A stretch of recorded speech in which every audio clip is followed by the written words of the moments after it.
pessoal, tudo bem? Edu Elias aqui.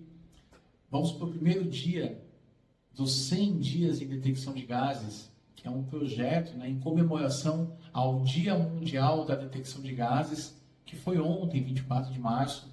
Então, nesse primeiro dia dos 100 dias de detecção de gases, eu anotei aqui alguns tópicos, né, para a gente poder trazer para vocês. E o tema vai ser o seguinte: por que monitorar o ar? Por que monitorar o ar e, entre parênteses, fazer a detecção de gases? Por que isso? Então vamos lá.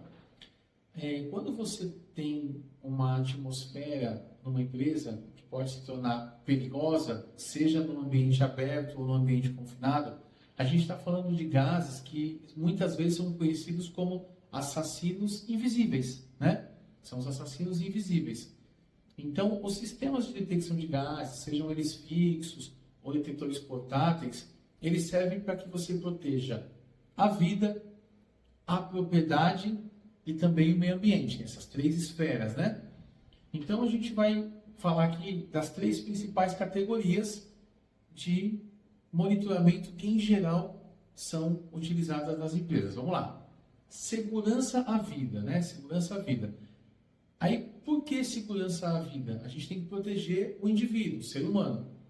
Normalmente dos riscos de gases tóxicos e oxigênio, ou gases asfixiantes. Gases tóxicos, eles vêm da onde? De processos industriais e uso de algumas substâncias, por exemplo, o monóxido de carbono, que é o CO, o H2S, que é o sulfeto de hidrogênio, a amônia. E aí são gases que, mesmo em concentrações baixas, né, que eles são medidos em partes por milhão, esses três, eles podem causar falhas na respiração, às vezes algum dano neurológico e até morte.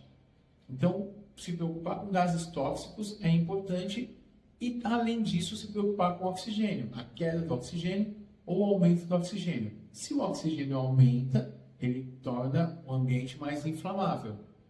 Então, o risco à vida é por causa dessa questão de poder ter um ambiente mais inflamável ali. Ou, se não, até a questão de falta de oxigênio. Então, o oxigênio vai descendo. Se diminuir abaixo de 19,5, você vai poder você vai experimentar um problema respiratório desnecessário. Então, é ideal que os níveis de oxigênio estejam entre 19,5% e 23%, beleza? O enriquecimento de oxigênio que eu comentei, acima de 23%, normalmente ele é ligado à questão de aumentar a inflamabilidade, e isso acontece se você tem a aplicação de oxigênio puro no ambiente, né? Outros processos onde você vai ter, para que você tenha um enriquecimento de oxigênio, são difíceis de ocorrer. Vamos lá, dentro das anotações que a gente trouxe aqui. O segundo ponto é prevenção de acidentes com incêndios e explosões. Então, primeiro risco à vida, depois incêndios e explosões. Por exemplo, a gente tem gases que rapidamente podem transformar o ambiente num ambiente inflamável. Outros demoram um pouco mais, mas todos eles apresentam o risco de, através do triângulo do fogo, onde você tem um comburente, um combustível e uma fonte de ignição para reação em cadeia, eles podem, então, trazer esse dano aí ao ambiente. E quanto mais você fizer uma detecção precoce dos níveis de inflamabilidade, você reduz drasticamente as chances de inflamar, né, ou de ter uma explosão por conta desse monitoramento. E a terceira categoria é a proteção dos ativos da empresa e do meio ambiente, né, da propriedade e do meio ambiente. Então, se você tem gases, por exemplo, na empresa, podem ser altamente corrosivos. Então, eles podem degradar componentes eletrônicos, podem danificar estruturas metálicas ao longo do tempo. Então, você pode ter gases que vão danificar a estrutura e o patrimônio da empresa.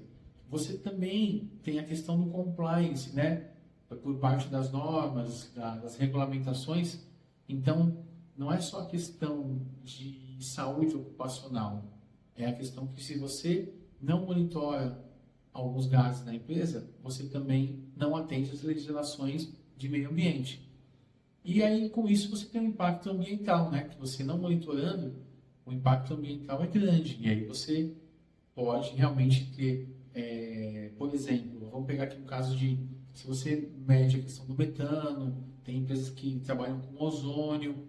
Então, você fazendo a medição de vazamentos dessas substâncias, você pode, por exemplo, diminuir aquela pegada da emissão de carbono, né? A pegada de carbono, então você tem uma redução disso.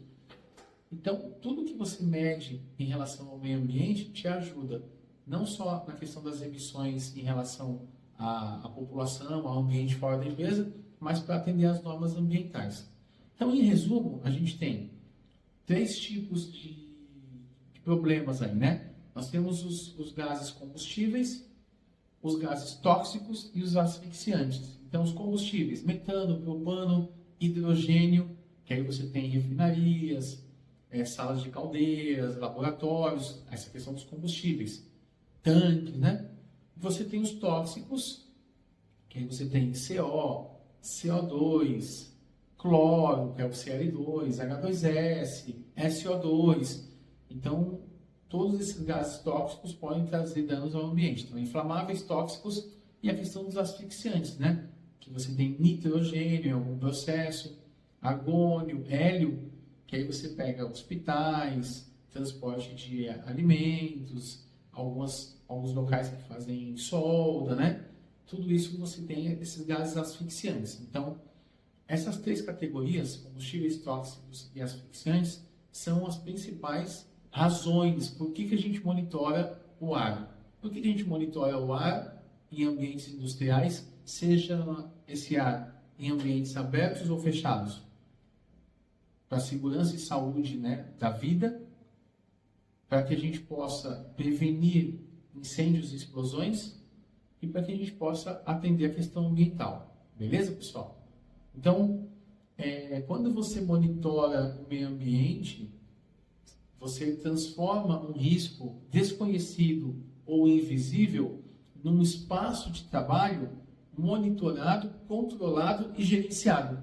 E é essa a ideia de monitorar o ar na detecção de gases. Beleza?